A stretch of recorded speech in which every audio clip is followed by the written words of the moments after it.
Ah kaderin rüzgarı estiği zaman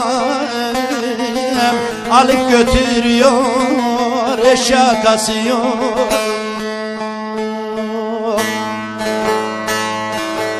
Oradaki saltanat din ile iman, buradaki sarayla alakası yok. Yok, yok.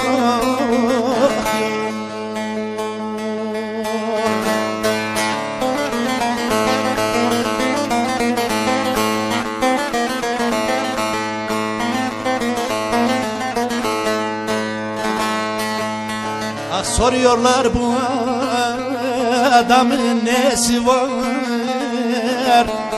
Çok sadaka vermiş, şariyası var.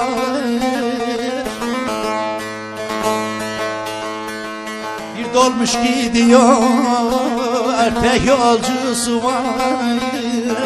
Silmişler kaydını, plakası yok. Yok, yok.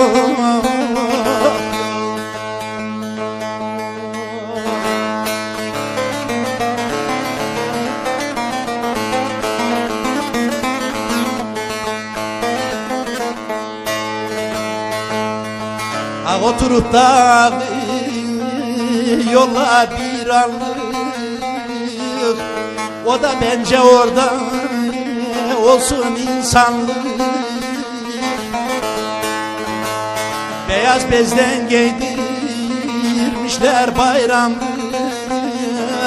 iğnesi ipliği fiyakası yok. Ah beyaz bezden giydirmişler bayramlık, iğnesi ipliği fiyakası yok. Yok, yok.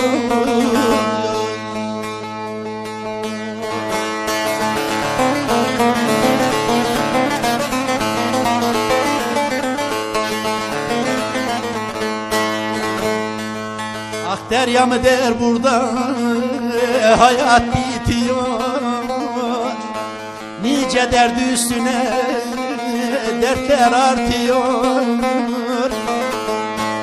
Issız kalmış bir köşede yatıyor, oğlu torunu akrabası yok. Yok, yok.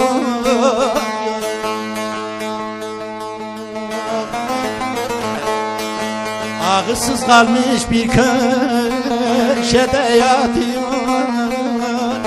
oğlu torunu akrabası yok. Yok, yok, yok,